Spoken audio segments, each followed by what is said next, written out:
Hi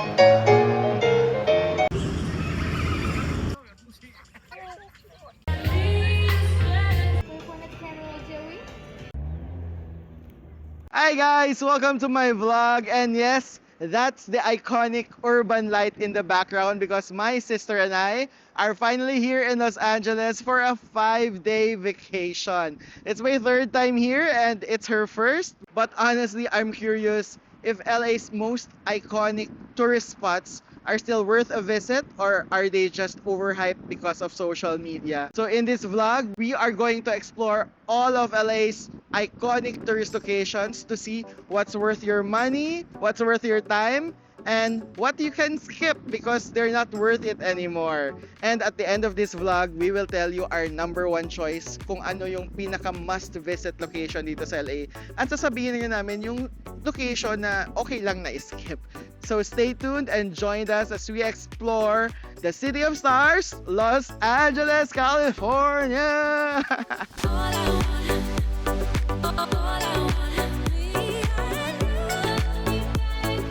So the first LA tourist spot that we're going to explore is the Academy Museum of Motion Pictures. Hindi pa siya ganun kasikat talaga na tourist spot kasi nasa part siya ng LACMA, and usually pag pumupunta nga ang mga tao dito sa LACMA, dun sila sa Urban Light kung saan kami shoot ng intro spiel kanina. Pero sabi ng friend ko who works in the industry, must visit daw yung Academy Museum of Motion Pictures. Kaya yun kaagad yung first part ng itinerary na ginawa ko, and nagbook ako through Klook using my promo code BOBOGOLKLOOK para magkaroon ng discounted rate. At sobrang convenient niya guys kasi pagkapasok naman kanina ng sister ko, once we entered, dire-diretso na kaagad sa counter, and we were given this tag and welcome na kami to see all the exhibitions sa Academy Museum of Motion Pictures. So 5 floors to.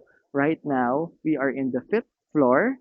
At sa 5th floor na ito, in honor yung mga babaeng may mga iconic first in Oscars history. So mga first Black winner, si Hattie McDaniel, si Rita Moreno, first Latin Oscar winner, pati yung first Asian Oscar winner, and of course, si Barbara Streisand, na sobra naman talagang dinify yung gender stereotypes and beauty convention when she starred in her first leading role, and siya rin ang first female writer, director, producer na nanalo ng Oscars. So, Barbara Streisand, sobra siyang iconic guys kasi tingnan niyo to. Merong Barbara Streisand Bridge na ginawa lang para sa kanya, at yun ang pupuntahan natin ngayon. So, 5th floor to, ang strategy namin, 5th, 4th, 3rd, 2nd, tapos uwi.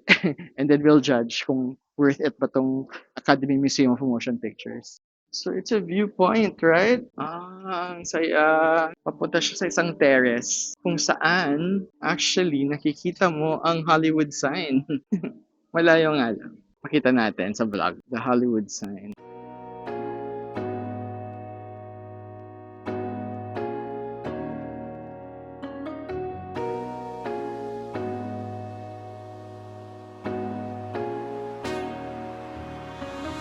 So pagkatapos naman i-explore yung Dolby Terrace pala yung tawag doon sa 5th floor, bumaba kami sa 4th floor, and there was this like sobrang amazing exhibition about the filming of the 1975 summer blockbuster Jaws. So if you're a fan of Jaws, actually yun yung start talaga ng summer blockbuster films.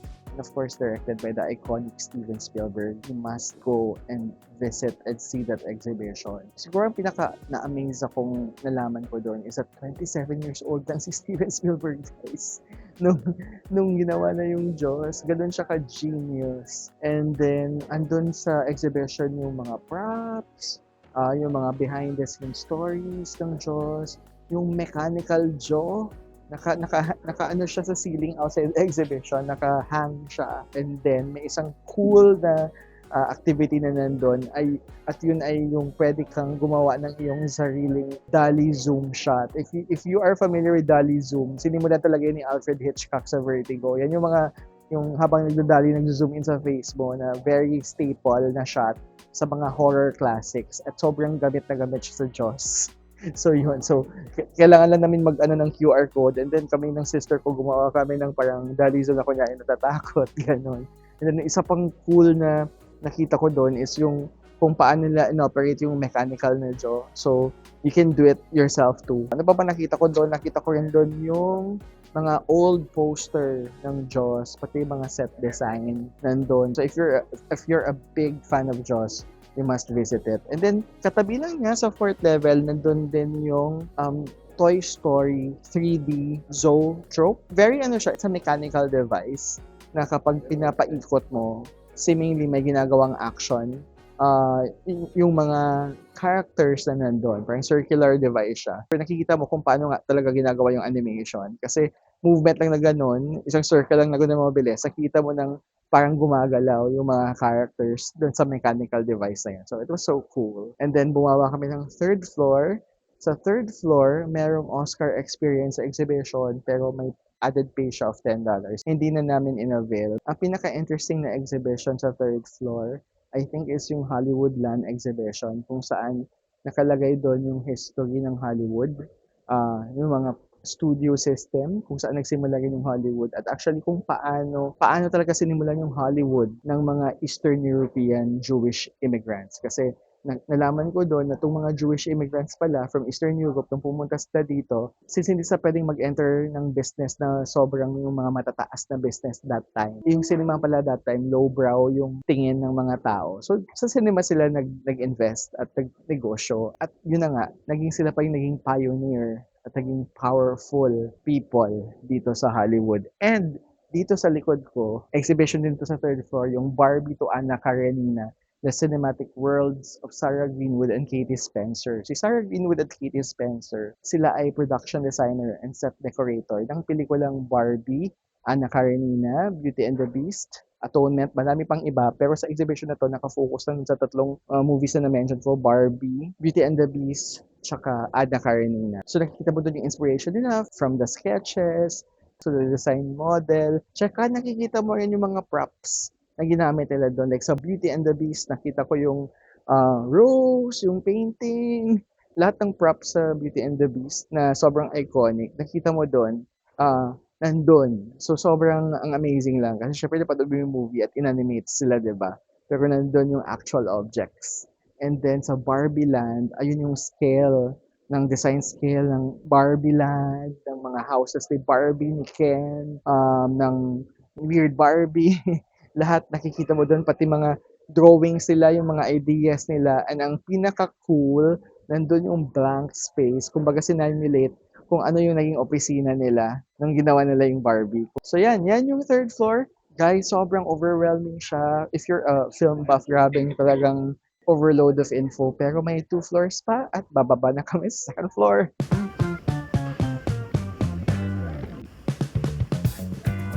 Of course, sa 2nd floor, ang daming exhibits. But I think ang pinaka-interesting doon, yung exhibit about Bong Joon-ho, yung famous Korean director who directed Parasite. So, nakaka-amaze kasi nakikita mo doon yung mga picture props niya sa Parasite. Tapos, yung mga mechanical creatures ng mga horror movies niya like The Host, Okja. Ayun, nakikita yung mga mechanical creature doon, pati yung mga sketches bago naging mechanical creature yung mga yon. And then, ang pinaka-interesting pa na nakita ko is nakikita ko rin yung mga shot list niya because he's really a visual storyteller. So, nakita mo doon yung kung paano niya ginawa yung shot list ng mga bawat pelikula niya. And you get some sort of inspiration kung paano niya sinushoot yung mga bawat eksena. Aside from that, ang interesting is nakita mo doon yung mga posters, may wall of posters na mga pelikulang nagpa-inspire kay Bong Joon-ho. So, nakita ko yung poster ng 400 Blows, nakita yung poster ng Zodiac, ng Jaws. So, yun. So, yung mga nagpa-inspire pala sa kanya, which is actually not surprising. Pati Silence of the Lambs andun din. So, nagkakaroon ka ng idea kung anong mga inspiration ni Bong Joon-ho. And then, may mga exhibit din about the 17 branches of the Academy. So, if you're a fan of, the Oscars or Academy Awards, nakikita mo doon kung ano yung mga bawat branch at kung anong role nila sa isang pelikula. Then, of course, dahil nasa Academy Award Museum tayo, nandun din yung Academy Museum Awards history. So, if you're a trivia buff, or an Oscar buff, ang daming trivia na malalaman mo about the Oscars. Lahat doon nakalagay sa isang malaking room yung mga trivia, bawat year. And in fact, may mga clips din from the show itself, ng mga interesting clips ng mga award shows through the years. And then, sa dulo ng exhibit, nandun yung mga actual Oscar trophies from as early as 1927, right? And then meron ding exhibit about Ponyo, yung film ng Studio Ghibli. If you're a fan of Studio Ghibli, at least you'll get an idea also of how that animated film was made. And right now, dito sa lobby, may mga restaurants. Andyan, yung red carpet ni Marilyn Monroe, Hollywood icon, na magkakaroon ng exhibition. Yun nga lang, hindi namin maaabutan dahil May 31 pa yung opening ng exhibition niya. But at least we got to take a pictures there. Para kaming nasa red carpet din with Marilyn Monroe. Nakalimutan ko. Dun sa Oscars, meron ding parang red carpet simulation. So, nag-pictorial kami doon. Kunyari, nasa red carpet kami ng sister ko. And for more photo op, if you love photo ops, nandun din yung parang working set ng The Godfather, the classic Godfather scene, kung saan lagi nakaupo si Marlon Brando. So yun, kumuha rin kami ng pictures doon. It's actually overwhelming. We were here for 2 hours, and in fact, that was a rushed 2 hours. But overall, I'm surprised that this is an underrated spot, especially since ang LA, ang place ng Hollywood, it's the most powerful film industry. So, ang weird pag pumunta ka ng LA, pero hindi ka pumupunta sa museum about films, right? So, I think this is worth a visit for tourists who come to LA, most definitely. Pero for now, hindi ko na i-vlog, pero gusto kong pumunta sa museum store kasi syempre gusto ko ng memorabilia about this experience. So after this, on to the next tourist spot.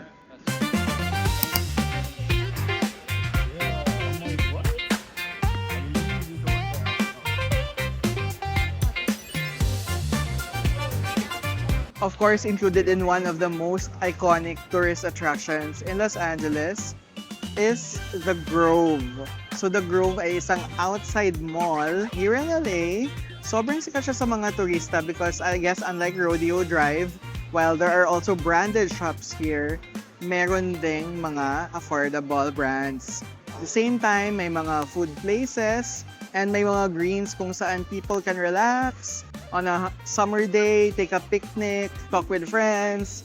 And hindi lang yon, meron din siyang sinihan like a typical mall na I think may membership so you can get discounted rates if you become a member of AMC Theater. Actually, I was pleasantly surprised when I arrived here kasi akala ko, one of those malls na naman ito. Pero hindi ko alam kung it must be the weather, pero medyo chill siya today, relaxing siya na mall.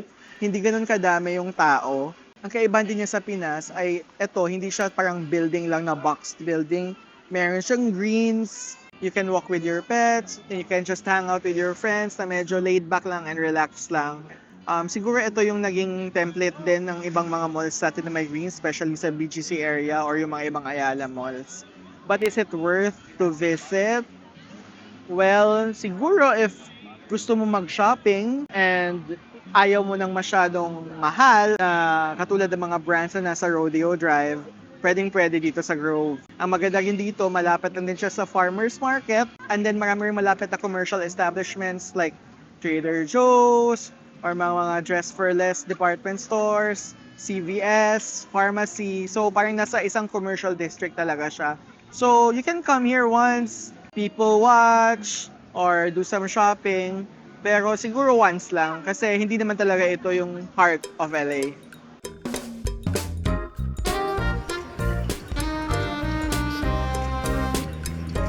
Of course, hindi pwedeng hindi ka bumalik dito sa Urban Light ng gabi. Kasi syempre, ba't ka naman pupunta dito kung hindi mo nakikita yung light, diba?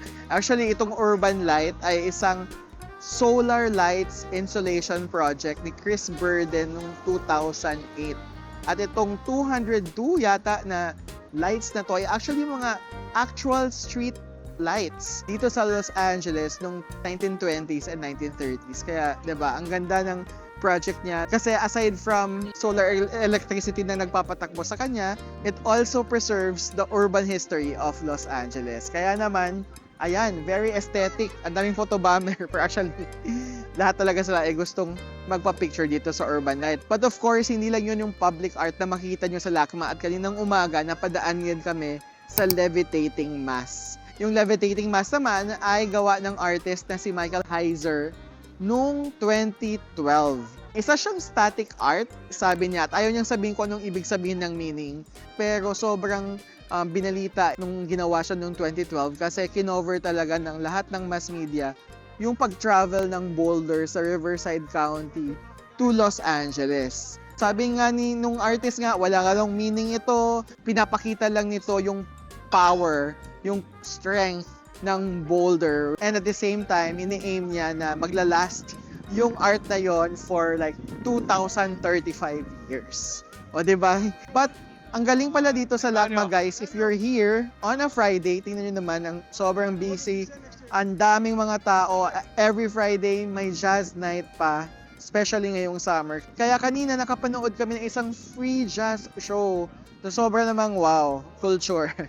Pero ang daming tao, talagang ang dami ring mga food items. Tingnan nyo naman dito, nagbebenta sila ng kape, may mga tacos. We'd love to try the tacos here in LA. I think this is a must-visit spot here in LA, kahit na once mo lang bisitahin, because definitely it's an iconic and aesthetic spot.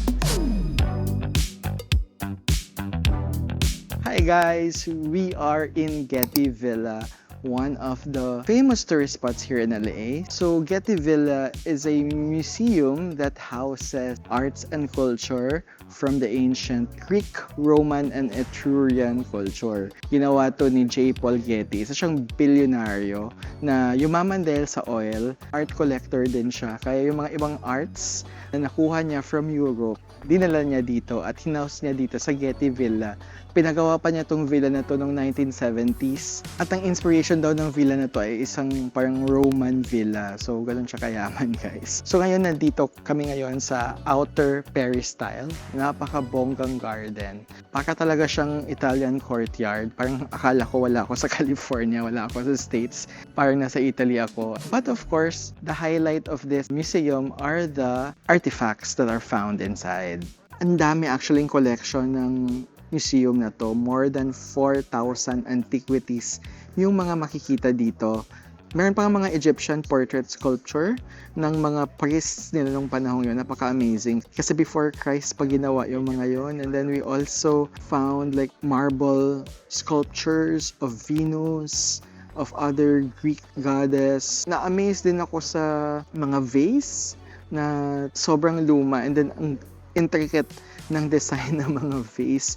May mga nakita akong athletes yung nasa design, pati yung mga gravestone nung lumang panahon, nandito rin. And then, napaka-interesting dun na nakita namin yung mga rings and coins and gems before Christ ng mga Greeks at ng mga Persians. So grabe, nakaka-amaze lang na lahat ng ito ay na-collect pa before Christ. Yun yung pinaka-crucial. Kaya kudos to J. Paul Getty kahit hindi siya European for this collection. So is it worth it to come here sa Getty Villa? Of course, it is worth it. Kasi alam nyo ba, yung hindi ko nasabi, admission here is for free.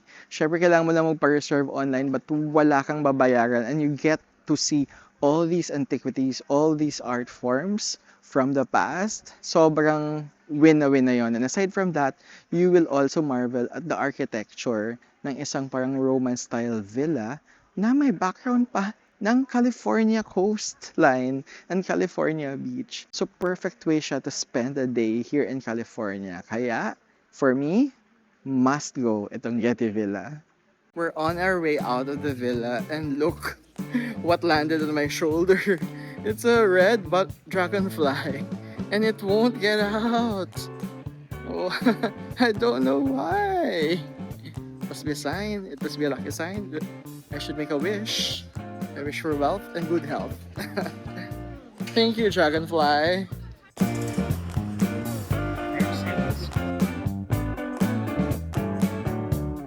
We are now riding a tram on the way up to Getty Center. So yung Getty Center, it's a museum and a campus on top of a hill.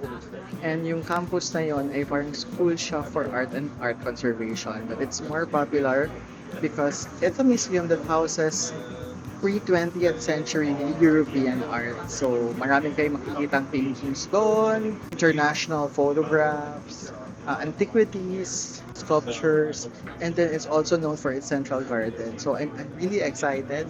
So amazing that you have to ride a tram to be able to get to the center.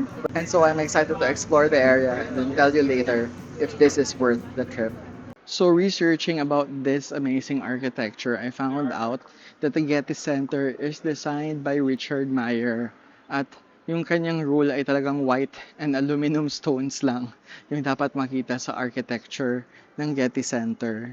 And then nabasa ko pa na ang design na gusto niya ay itong geometric architecture ng Getty Center should also be in harmony with nature.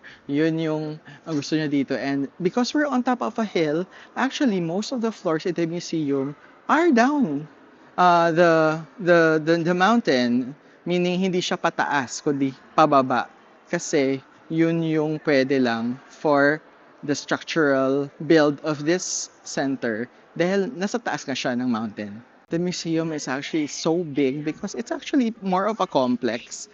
Kaya naman, if you come here, I think you should spend the whole day just to explore all the artworks found in the museum. Pero dahil 2 hours lang yung allotted namin, then our visit is very intentional. And sa research ko, I think since sa Getty Villa ay nag-focus na kami sa mga artifacts, dito naman sa mga paintings naman kami. And we decided na ang i-explore namin ay ang West Pavilion kung saan nandun yung mga paintings ni Van Gogh. Pero aside from the paintings, ito rin yung gusto naming puntahan. Yan yung Central Garden. Kasi ito talaga yung iconic spot dito sa Getty Center. And I think may overlooking view ba dyan? So later papakita ko sa inyo kung may overlooking view nga. At kung maganda yung overlooking view. Kaya let's go. Ito pala yung host ko ngayon, si John and si Anthony. Sila yung host namin sa Museum Day namin dito sa Los Angeles, California.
So, after 2 hours, yes, West Pavilion pala yun, pero after 2 hours, natapos rin namin i-explore yung West Pavilion and we actually haven't explored all floors. Sobrang intentional na lang yung pinili namin. And then, sa labas pala may terrace din, sa taas, sa pinakataas. At makikita mo doon yung landscape ng Los Angeles.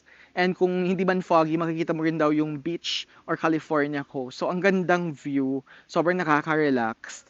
Pagbaba namin, may nakita rin kaming outdoor sculpture. Pero of course, yung pinaka-climax talaga sa labas is the Central Garden where I am at right now. So it's parang siyang underground garden, parang siyang sunken garden, no? Parang siyang sunken garden na may man-made falls, tapos parang may maze-like landscape architecture with lots of flowers, flora and fauna.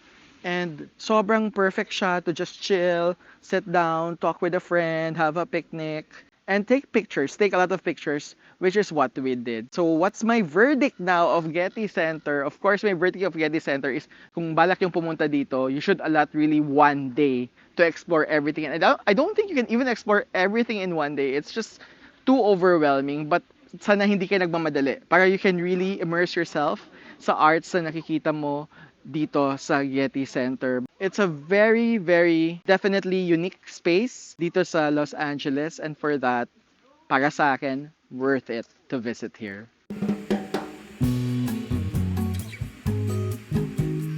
Now, another tourist spot that we are going to is Lake Hollywood Park. So medyo iconic tong park na to because this is where there's a good view of the Hollywood sign. So let's check it out. So now we're walking to the park. It's actually not a big park. It's just a small park. Ayan lang siya, oh. Ayan. That's the park. There's a small playground there. But I think people mostly come here for the Hollywood sign because it's the nearest to the Hollywood sign. Look at that.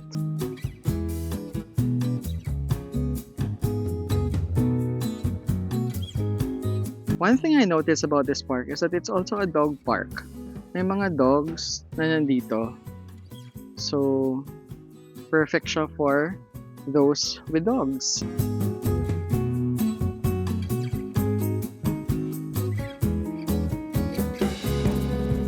So, basically that's it. This is Lake Hollywood Park.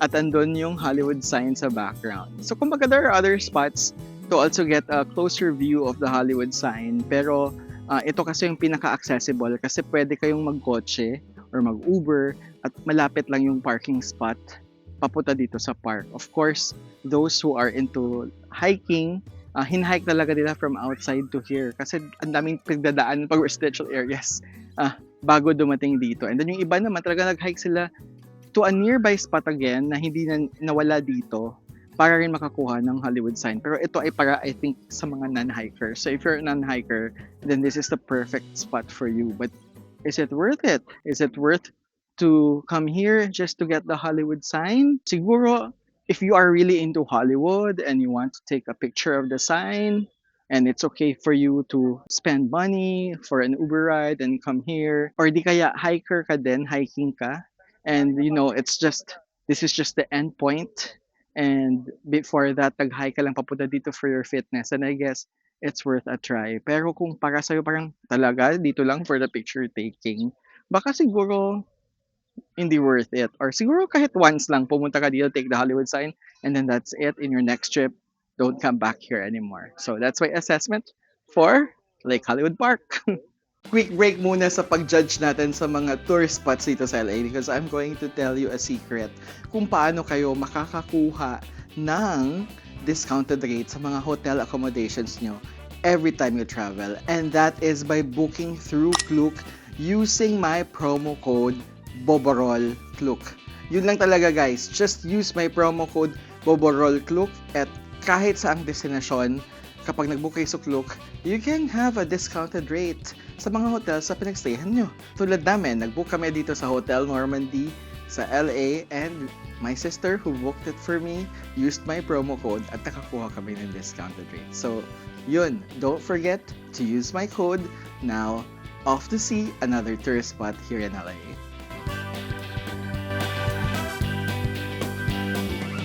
One of LA's most iconic tourist spots, of course, is the Santa Monica Pier. At dun kami pupunta ngayon. So, I'll show you kung anong meron doon. Let's explore the area. And then let's see after if it's worth a visit or not.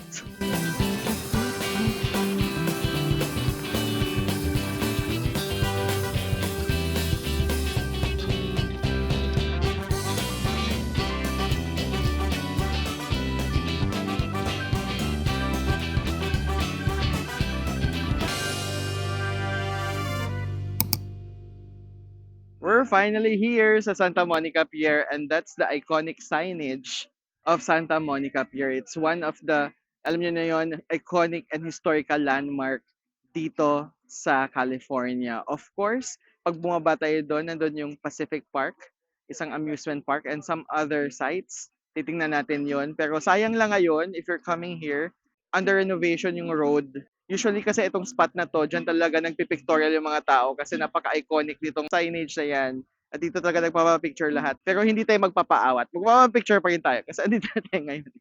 Ayan, naghihintay yung mga friends ko ngayon. Magpapapicture kami. Oh, let's go, let's go, let's go. Picture, picture, picture. Picture tayo. Ayan, picture. 1, 2, 3. So after having our picture taken dun sa iconic Santa Monica Pier signage, we're on our way naman to the Pacific Park, sa amusement park, and pati na rin sa Route 66 trail marker. Mamaya explain ko sa inyo kung ano yan.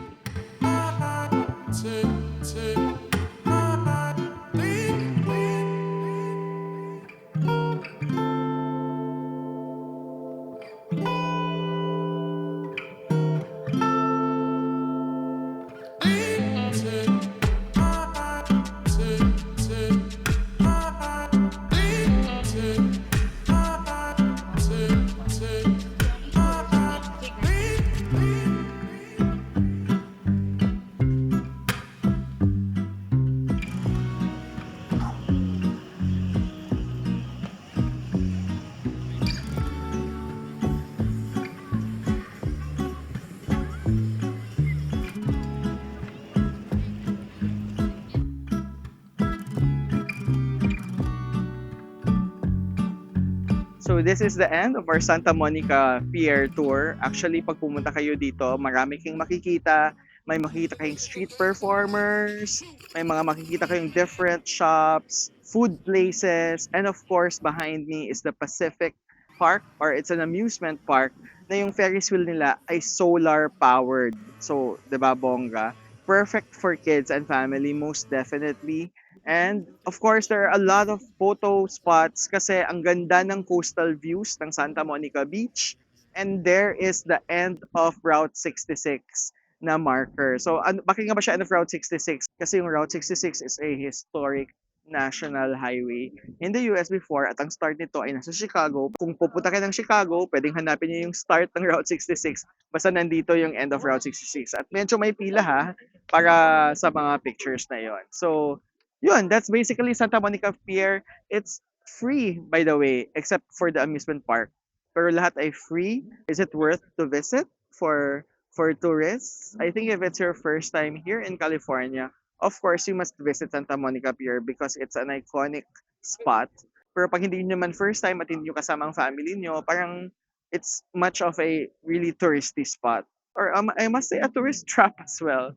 But if you're looking for affordable amusement rides, kasi ang mahal-mahal sa Disneyland, and you're with your family and kids, then definitely you must come here because the amusement park here is definitely more affordable and your kids will definitely have fun coming here. So that's my review of Santa Monica Pier. Pero siguro mas tataas pa yung review na to if sasabayan natin ng bike ride from Santa Monica Pier to Venice Beach, kung saan meron ding isang pier. Isa rin yung iconic spot which we are going to do. Kaya lang hindi ko alam kung kakayanan namin mag-bike sa tanda kong to. But let's see. See you later. Let's judge Venice Beach.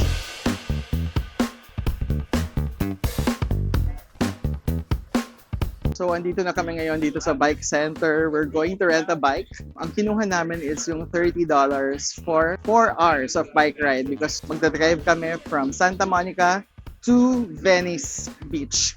So, let's go. Na-excite ako. Let's go! Yan na, magbabike na kami sa Venice Beach. Go! We'll follow Aisen. Go, Aisen! Go!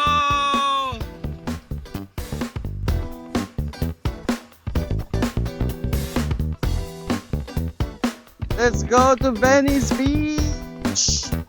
Woo!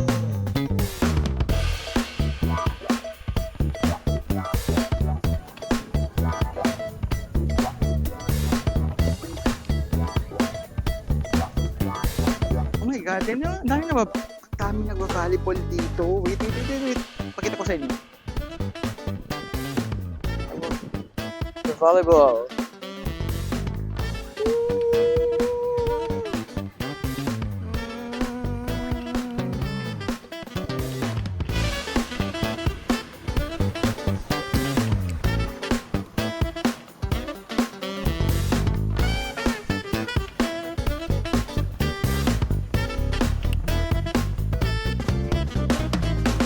We're now in Venice Beach.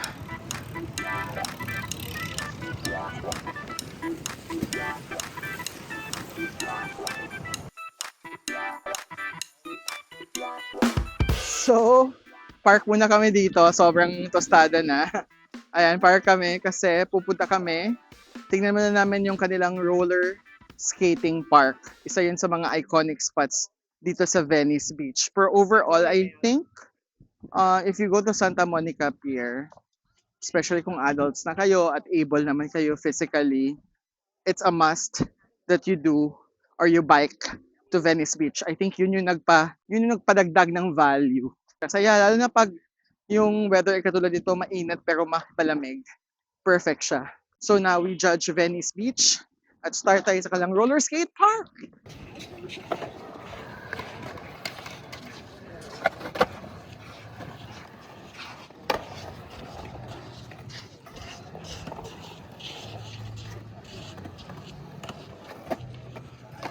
Grabe, ang cool ng mga skater boys. Very California vibe talaga. Alam mo yun, yung mga napapanood lang sa music videos dati or sa mga American media about the California vibe. Ayun, nandun sa roller skating park ng Venice Beach. Of course, kanina nakita niyo sa streets, di ba? Ang daming mga stores, mga souvenir shops, kainan. Very typical of a commercial beach district. Finally, we arrive at the Venice Beach Pier. Actually, there's nothing special about the pier. It's a normal pier. So, the end is not the essential part dito sa bike from Santa Monica Pier to Venice Beach Pier. So, ang suggestion ko, yeah, it's not worth it to go to Venice Beach Pier, but it's really the bike na kailangan yung ma-experience for the vibe, for the culture of California. But let me tell you though, hindi siya parang resort style beach ha. You will meet a lot of characters. Some are shady. Siguro maninibago kayo sa ibang characters, iba't ibang klaseng characters na you might not meet in your normal life.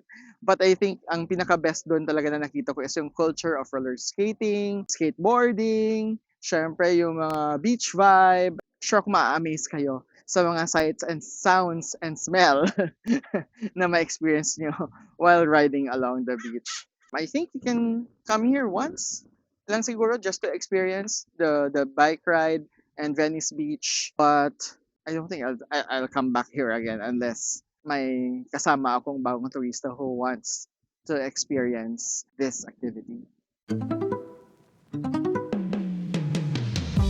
Ngayon naman, papunta kami sa Venice Beach Canal. So, nasa residential part kami na area. Inhanap ngayon namin. Sana mahanap namin.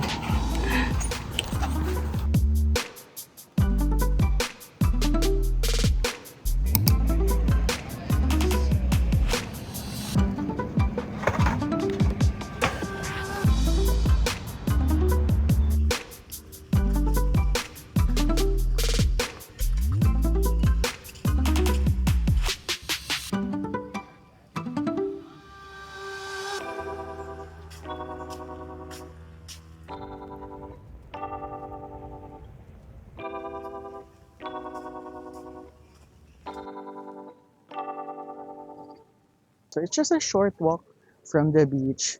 At alam ko medyo maingay doon, chaotic, sobrang sensory overload.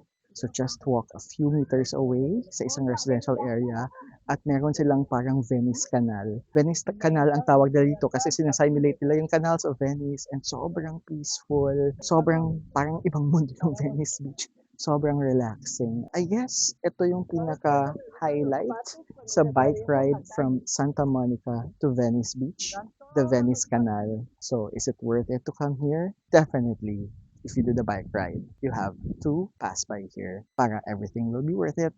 Yes, I am recommending Venice Canal. We are at the lobby of our hotel because we are waiting for our Uber to Warner Brothers Studios.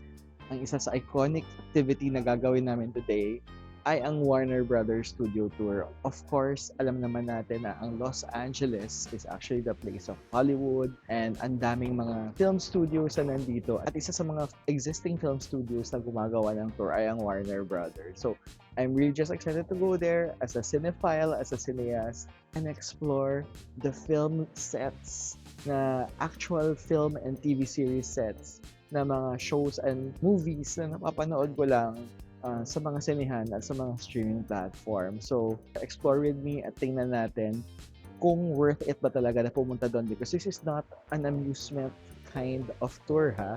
Hindi siya parang amusement ride or parang Universal Studios with all the rides.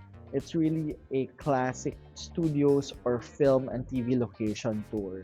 So, yun, excited ako doon. Lalo pat isa sa mga favorite sitcom ko ang Friends. At makikita ko ang studio ng Friends at iba pang mga programs and films na produced by Warner Brothers. So, join us. And we're finally here. Actually, we arrived so early na pagdating namin sa Warner Brothers Studio entrance, na-overwhelmed na kami sa dami ng mga pwedeng merchandise na pwedeng bilhin from our favorite Warner Brothers shows and movies. So, while waiting, pumunta kami sa mga stores doon at may mga nakita akong White Lotus merchandise, Ted Lasso merchandise, Abbott Elementary merchandise, yung kapatid ko tumingin sa Harry Potter merchandise, obviously mahal, pero I think we'll buy some stuff para naman we'll have a gift to ourselves. So definitely after we finish with the tour, kasi after the guided tour, meron pang sariling tour, we'll buy some stuff for ourselves. And then after that, pinapasok na kami. Ang bilis na ng pasukan because we already booked our tickets online through Klook. Pinapasok na kami sa isang parang waiting area kung saan nakikita yung trivia about Warner Brothers, yung 4 na brothers na gumawa ng studios na to or nagsimula ng studios na to, trivia about the television shows that they produce. Ang interesting talaga, pati yung mga films na na-produce nila. And then, after that, tinawag na kami. Thankfully, we booked the tickets through Klook, kaya dire-diretso lang, tuloy-tuloy lang yung entrance namin, pinakita lang yung QR code.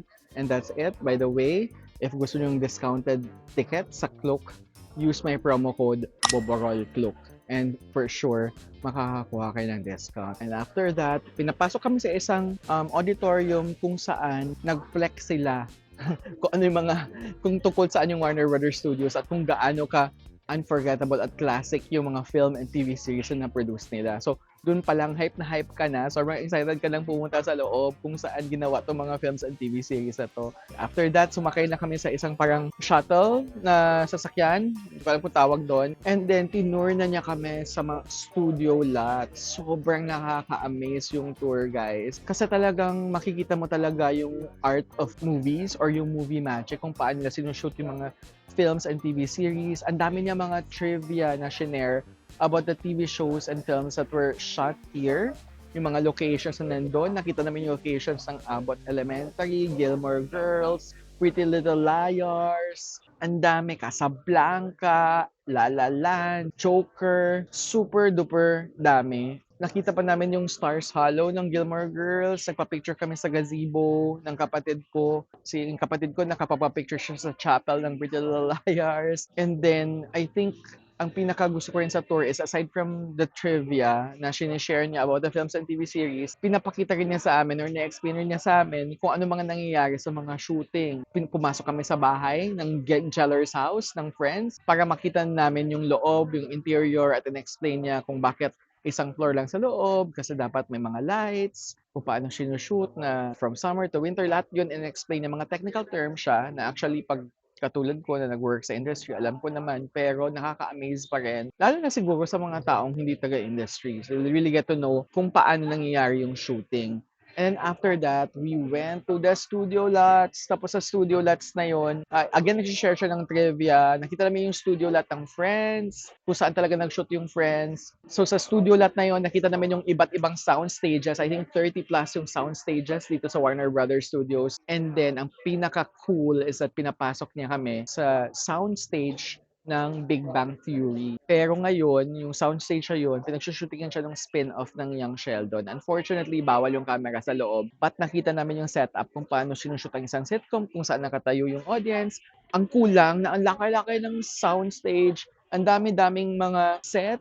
Parang hindi ko yung na-experience sa Pilipinas ever. Na parang sana all, ganun. Ganun ka-efficient, ganun ka-convenient mag-shoot. So yun, so sobrang visual overload siya but at the same time nakaka-excite talaga. If you're a fan of cinema, of TV shows, especially yung mga TV shows na nandito sinushoot, sobrang amazing. So after that, dinala niya kami dito sa Central Park Coffee for our lunch. Kakain lang kami ng lunch and after that, we continue with the tour again. Only this time, hindi na siya guided at sasabihin ko sa inyo kung anong ganap after this, and then let us judge if it's worth a visit or not. Alam mo kung bakit? Nasa labas to ng center ng LA, nasa Burbank ito. Medyo malayo-layo siya from Koreatown. So worth it nga ba mag-travel just for this tour? So abangan nyo yan. For now, kakain muna kami. And then see you later for my final judgment.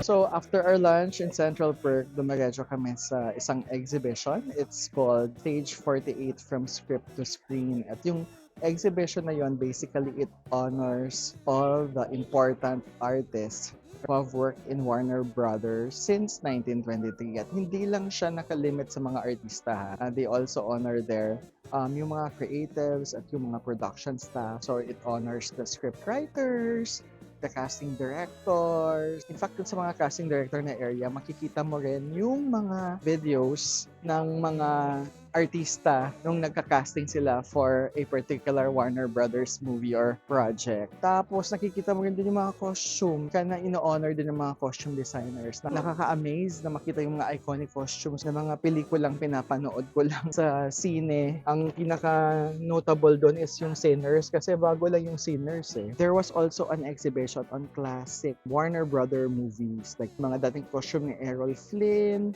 ni Olivia de Havilland. Tapos there was also The Art of Sound kung saan nanood kami ng isang parang short film siya, short clip from Gravity na pinakita yung iba't ibang aspeto ng sound design like scoring, sound effects, pati yung dialogue, and then kung paano sila minix together. And then dun sa post-production na parang exhibition, nagka-chance pa kami na mag-dub. So nag-dub ako ng isang eksena sa Harry Potter. So ang saya-saya lang. Pero I think ang pinaka-highlight dun sa Stage 48 is yung fact na pwede kaming magpa-picture dun sa set ng Friends sa Central Perk. So, yung kapatid ko, nagpa-picture siya doon mag-isa sa couch, and then ako rin, and then kaming dalawa. Sobrang iconic siya kasi we grew up watching Friends, of course. In fact, kahit napakamahal ng isang picture, $28, ayun, kinuha ng kapatid ko yung sa kanya. Habang yung sa amin, yung sa cellphone camera ko na lang galing. Then after that, hinatid kami ng isang shuttle papunta naman sa set ng Friends again, yung Friends reunion na pinapalabas sa HBO Max, yung reunion special. Di ba may parang pictures sila sa isang couch doon sa exterior mismo ng Warner Brothers Studio. So ayun, pumila rin kami doon pero ang nandoon na bago na sabi namin, okay lang ba nang picture kami kahit hindi kami lumapit, ay syempre yung facade ng Abbott Elementary. So kahit nasa sidewalk lang kami, go, picture. Kami lang yata yung nagpa-picture sa facade ng Abbott Elementary. So yun, ang saya. And then after that, dinala ulit kami sa isa pang exhibition, walang katapos ng exhibition this time, about DC characters and Harry Potter. And ang daming photo op spots dito. Kasi pwede kang maging Wonder Woman, pwede kang maging Aquaman, tapos nakikita mo yung iba't ibang costume ni Batman, ni Superman, lahat ng mga DC characters nandun, pati yung Batmobile. Nako-compare mo talaga yung evolution ni Batman through his props and through his costume dun sa exhibition na yun. Pero syempre, ang pinaka-highlight sa kapatid ko na isang Potterhead ay yung Harry Potter exhibition. Sobra siyang nag-enjoy, nagpa-picture siya sa cupboard under the stairs, dun sa, anong tawag doon, yung mga nag-flying letters, yun, nandun siya. Nagpa-sort din siya ng hat, 'di ba? Ayan, Ravenclaw siya sa sorting hat na 'yon, pati yung mga herbology, pati yung mix ng potion, lahat na. Ginawa na ng kapatid ko, pati yung pag ano ng wand, kung ano yung choreography ng wand, ginawa rin niya. All in all, we spent 3 hours here, I think. 3 hours, right? 11, 12, 1, 2, 4 hours here in the Warner Brothers studio tour. Needless to say, it is worth it. I mean, this is uniquely Los Angeles, California, uniquely Hollywood, and you should do this tour.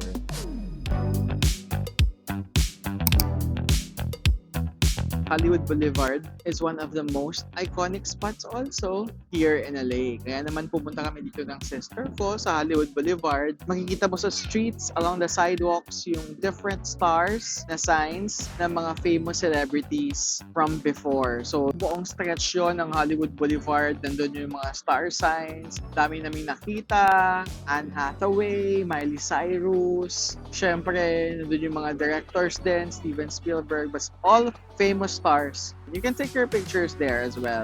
Marami rin syempre mga souvenir shops, mga tourist traps like Madame Tussauds. Marami nag-o-offer ng Hollywood tours. Daming mga kind of characters na makikita.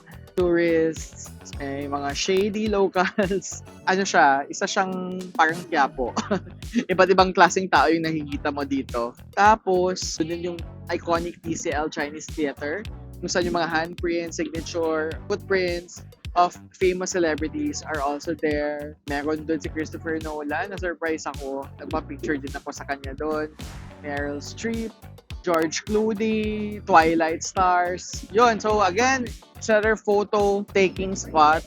So you can also take a picture of that iconic TCL Chinese Theater na mula pa nung early 21st century ay isa na siyang teatro nung nagsimula pa lang yung Hollywood. Then nandun din yung El Capitan Theater at kung saan sinushoot ni Jimmy Kimmel yung kanyang talk show. And of course, the iconic Dolby Theater kung saan yung Oscars ay hini-hold every year. Although alam ko lilipat na sila ng venue, but nakikita mo talaga sa pillars ng Dolby Theater pag pumasok ka, yung bawat Best Picture winner na nakalagay siya per year habang umaakyat ka sa stairs. So umakyat kami sa stairs, feeling artista, wala nga lang red carpet, papunta sa Dolby Theater na parang bang Oscars night, gano'n. And then, konektado na nga siya dito sa Ovation Mall na pag pumasok ko sa Ovation Mall, medyo mas relax yung atmosphere, mas chill lang so, compared sa messiness and chaos sa labas. Actually, may Hollywood sign na nakikita from here, kaya lang hindi siya nakikita sa camera kasi masyadong malayo, kaya hindi ko na i-attempt. Kaya maraming tao sa likod ko kasi nga, they tried to take pictures of themselves with the Hollywood sign pero hindi talaga guys. Better pa rin pag pumunta kayo sa Lake Hollywood Park para mas malapit. Basically, makikita mo lang sa Hollywood Boulevard, it's a basic photo opportunity if you're a fan of Hollywood. If you think may makikita kayong artista dito, wala po. Wala dito yung mga artista unless may premiere night or award show or TV talk show guesting, but ang nakikita mo lang dito ay mga turista lang din. I think this is a kind of place na tourist trap. So, if you just wanna take pictures of the sign para masabing nasa Hollywood ka, then come here. Pero wag magtagal dito. Picture, and then on to the next location. Kasi, ayun na nga, may sort of scary factor siya because of some characters that you see on the streets. So, that's my review of Hollywood Boulevard.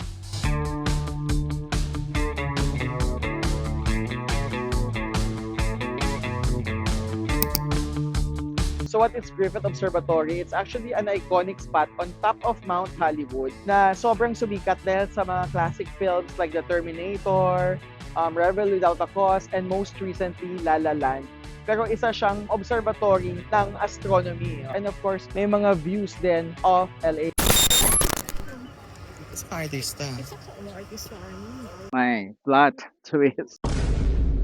Ang plot twist ay, tingnan mo, naka-black siya, papunta doon because may shooting ng isang TV series na ang title daw tentatively ay Dial Tone. For sure, they're renting the area. Kaya, bawal kaming pumasok. Pero ang sabi naman is kapag may mga drone shot kanina may signage siya nakalagay na pag nakita kayo at pumasok kayo, ibig sabihin nun, willing kayong umappear on cam doon sa TV series na yun. Pero hindi ko rin alam, akala ko pwedeng pumasok, pero hindi. Bawal pa rin, naka-block siya, closed siya, hindi kami maka-chill sa grounds. So what we did is doon sa may isang kabilang area kung saan it's facing the Hollywood sign at may sunset. Nagpa-picture lang kami doon sa parang angel wings doon. Parang may photo pa rin. Ang ginawa pa namin, may hiking trail pababa. Bumaba lang kami ng konti para makita yung views naman ng downtown LA. So, I don't know how to judge this since obviously hindi kami naka-explore sa area.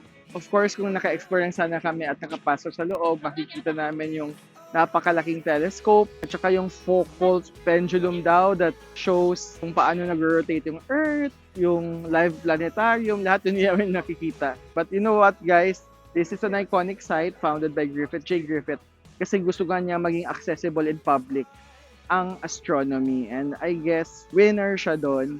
And at the same time, I think winner din to if you are after the bird's eye view of downtown Los Angeles and the landscape of LA pero gusto nyo ng libre, hindi nyo kailangan magbayad sa isang skydeck observatory.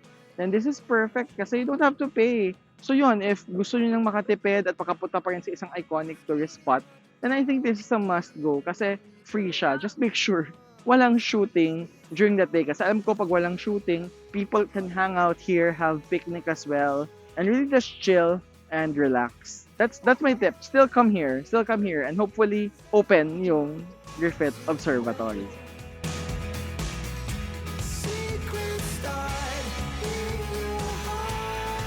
And so that's it. We end our LA vacation by watching the sunset behind us dito sa Griffith Observatory. Overall, it was a really fun vacation, but I did promise you something, guys, and that is to tell you kung ano yung number one choice namin for a must-go, worth it na puntahan na tourist spot dito sa LA. And syempre, yung pwedeng skip na, parang okay, iconic siya, pero hindi kailangang puntahan, lalo pa kung nagmamadali kayo or konti lang yung araw ng bakasyon nyo. Okay? I will tell you my choices. But of course, since I'm with my sister, siya muna yung tanongin ko. Ano yung number one choice mo, Thea, for must-visit iconic spot here in LA? Warner Brothers. Warner Brothers Studio Tour. What's your skip it na? No need to go. Hollywood Boulevard. Bakit? Ayaw ko lang sa vibe. So, ayaw niya ng vibe ng Hollywood Boulevard. Okay. So, ako naman, actually, may mga dalawa kaming hindi napuntahan na kasama sa itinerary namin. At yun ay ang Rodeo Drive. We're supposed to go there pero nabitin kami sa oras. Ito yung shopping district ng mga mayayaman and iconic location siya for the Pretty Woman movie. And then yung Melrose Avenue kung saan nandun yung Paul Smith Pink Wall, may mga thrift stores, coffee shops. So, kumbaga there's a reason but pinili namin i-skip na lang yon kasi feeling namin skippable siya. Pero ang hirap i-judge kasi hindi ko nga napuntahan pa yung dalawang yon. Siguro yung number one ko, I also agree with my sister. It's really the Warner Brothers Studio Tour. Like, that is very LA coded. Hindi pwedeng hindi kayo pumunta dito na hindi kayo pumunta sa tour kasi dito lang siya nakikita sa LA. Wala siya sa ibang lugar. Dito lang ang mga Hollywood studio lots. Okay? So, yun. Number one ko yun. Pag-savean nyo, may Klook promo code ako, Bobocol Klook, gamitin nyo para maka-discount kayo. But that's my number one choice. And siguro yung pwedeng skip. Lahat na napuntahan namin actually, pwedeng puntahan once. Para lang ma-feel nyo yung LA. But yung mga after mapuntahan ng once, pwedeng hindi na balikan. Ayun. I also agree with her. Hollywood Boulevard. Basta, medyo baduy. Sorry. Baduy siya tsaka Jeje. Yun yung vibes niya. I mean, yung Venice Beach, medyo may pagka-hipster. Medyo may scary. Scary. Kaya lang, culture siya eh. Nandun yung kultura eh. Kultura ng mga skateboarders, beach culture, right? So kahit na, pero yun, pwede rin once lang din yun puntahan. Pero yung Hollywood Boulevard, unless siguro kasama ka sa Oscars or kasama ka sa isang premiere night, skip it na. Wala naman kayo makikita ng artista doon. So, punta lang kayo doon, papicture kayo, and then alis ka agad. So yun ang aming picks kung ano yung must go at ano ang pwedeng skip. Now, if you're wondering kung anong ginawa ko noong 2022, the last time I went here to LA, after this vlog, ipapakita ko rin sa inyo ang link ng LA vlog ko noong 2022 para naman ma-compare nyo rin yung ibang spots na hindi ko napuntahan ngayon. And if you're also wondering kung saan yung mga murang kainan dito na malapit sa mga iconic tourist spots na napuntahan namin, then check out my next vlog. For now, thank you for watching and do like my video and subscribe to my channel. Tell me what you wanna do.